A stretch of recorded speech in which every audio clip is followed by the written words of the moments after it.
Hi, I'm Jeremy, and in many places in corporate America, leaders are being asked to accomplish more with fewer people. Now, this isn't an entirely new problem, but depending on your industry, you may not be able to hire your way out of this problem anytime soon, even if you wanted to or had the means. Since the pandemic, workforce planning and managing demand to capacity has been a growing burden for leaders. In this short video, I want to share with you how I help leaders wrestle with demand management, team capacity, and prioritization in business spaces with the goal of bringing balance to the supply and demand scales of work. Links to the tools I'm going to use are in this video's description.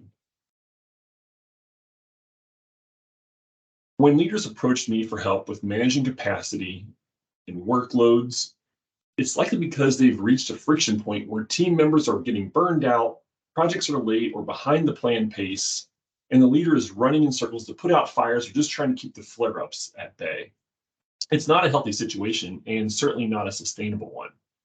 I typically start by trying to get a picture of the current state, like any good CI person would do. What is the work mix on the table and how fast is it coming in? How does it compare to the capacity available and how is that work distributed? The goal is to get my arms around the supply and demand of the team's work so we can ask and answer 10 critical questions on our way to finding balance. To do this, I help the leader develop a team workload roadmap. I mentioned the download link to this tool is below, but I'll demonstrate the spirit of it here. Developing a team workload roadmap puts all of the cards on the table from both the demand and capacity perspectives. Regardless of your team's work mix or concentrations, a picture of the work versus the capacity of your team will prepare you to make a handful of well-informed decisions to bring you closer to balance. It's important to note that this road mapping work would be a prerequisite to any sort of workflow management system you might be considering putting in, such as a Kanban or an Agile system. You really have to clean up your house first to get the work in balance before you can push it into any one of these systems. Otherwise, you're just moving the mess. As a quick orientation, the roadmap is organized by month and separated into two distinct sections: a leader planning portion and an employee planning portion.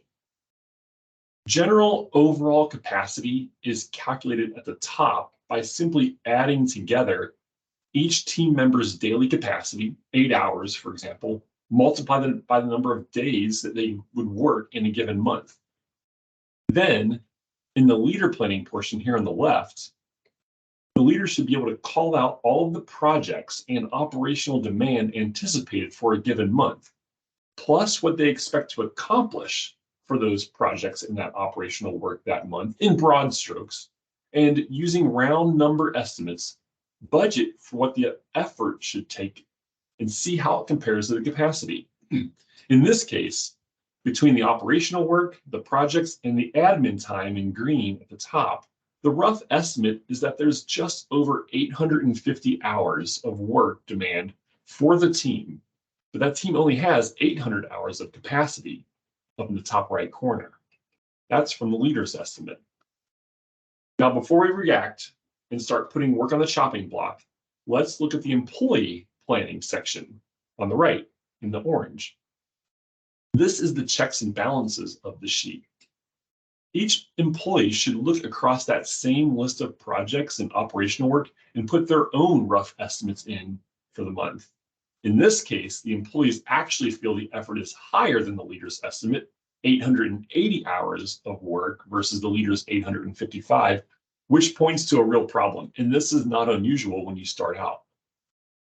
This two-layered approach helps bring the leader and the employees into calibration and opens up some critical dialogue about the work and the team's capacity to complete it.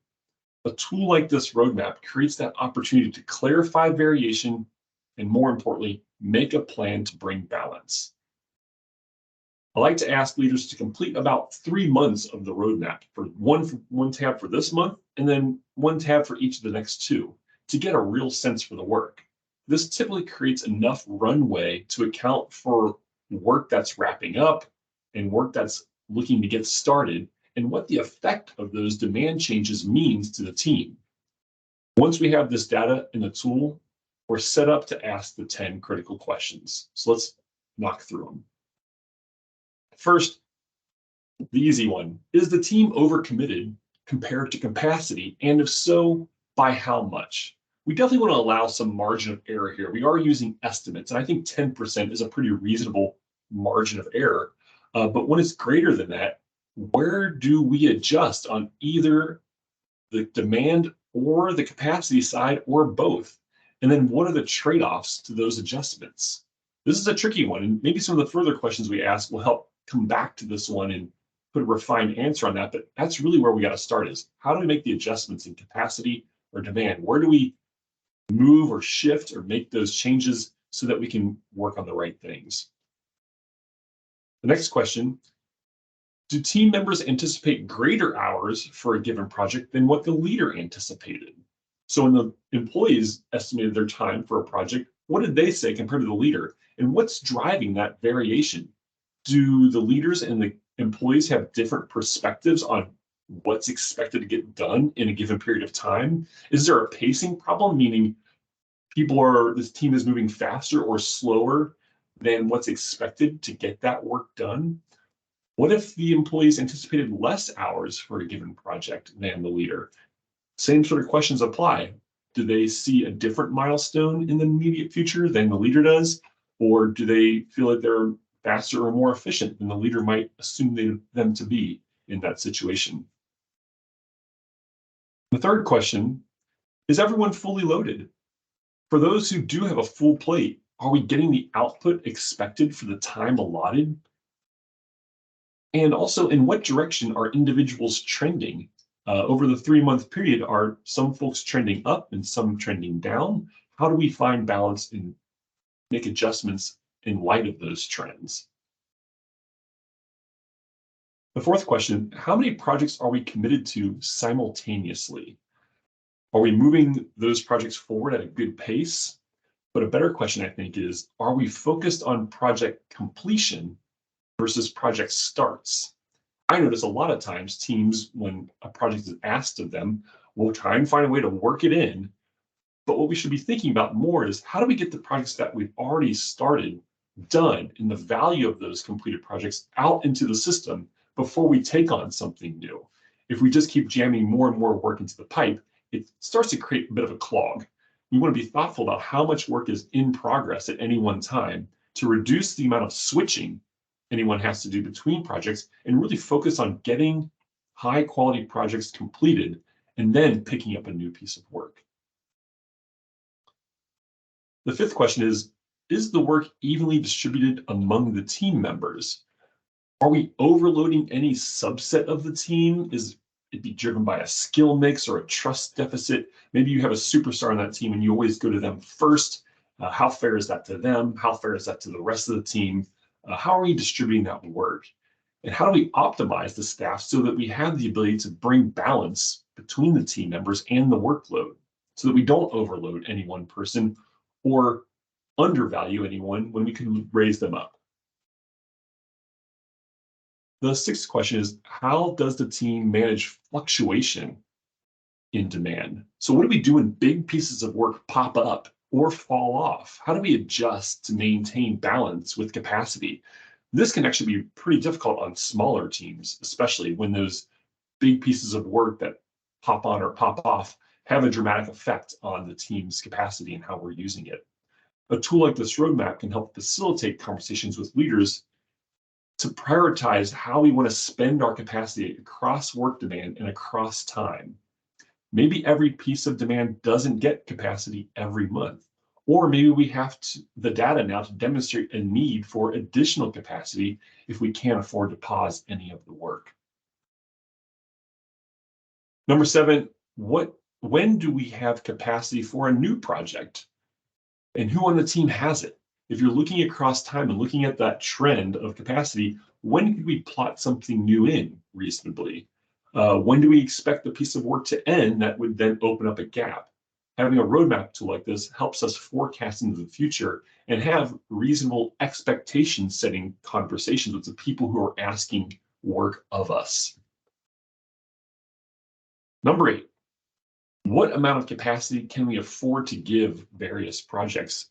Are we resourcing the most important projects on our plate at the right ratios? How are these projects aligned with our objectives and goals for the business? Are these projects moving those objectives and goals forward, or are they just kind of on the fringe, or are they not even aligned at all? How do we use goals and objectives to drive priority? We should be focusing our time and energy at higher ratios on the most important projects that have the greatest value to the business and less of our capacity on the other work. It's hard to completely say no to other work, but we got to find the right ratios to invest in that work. Number 9, before we hire new capacity, this is where CI comes in. What are our opportunities for efficiency? I mostly think about this in the context of the operational work more than the project work, because operational work has a degree of routineness to it, repetitiveness to it. If we were to take the highest demand operational work and map out how that work is performed today, could we find waste in that process and pull that out and reclaim that capacity to give to other work before we go and take the expensive route and try to hire someone new. So it forces us to look inward, clean up our house again as much as possible, find any capacity that we can, repurpose that capacity, and then decide if we need to bring in more talent. Lastly, what does everyone's admin time look like? Admin time was that bar across the top, just below the overall capacity. What we think about when we think about admin time is the non-value added work, meaning one-on-ones, team meetings, department meetings, things like this, also professional development and PTO, time that's necessary and time that's spent, but it doesn't move forward any project work or operational work. Sometimes this admin time can get a little bit out of range. So it's worth looking across the admin time for your team and deciding, are we classifying admin time properly? And then if so, is that the right amount of admin time we should have per person per month? Or do we need to rein that in at all and reuse that capacity for more value-added work? This exercise is very similar to managing a household budget or balancing a checkbook, if people still do that these days. How much money do we have, which is our capacity, and what are our bills, the demand? Then it forces you to take a critical eye to each and make decisions. And sometimes those, admittedly, are tough decisions. But you didn't become a leader to avoid tough decisions. You just need the data and a good set of answers to arm yourself with so you can make the right choices. Hopefully this tool and these 10 critical questions help create that focus and that lens to approach the capacity, demand, and prioritization problems that you might be experiencing. Download the roadmap tool and try it out for yourself. I like to think of it as a great kind of leader standard work to ensure, as a leader, that each person on your team is delivering as much value as possible while maintaining balance. Give it a try and share your experiences using this tool in the comments, as well as any other ways that you bring balance to demand and capacity on your team. Until next time.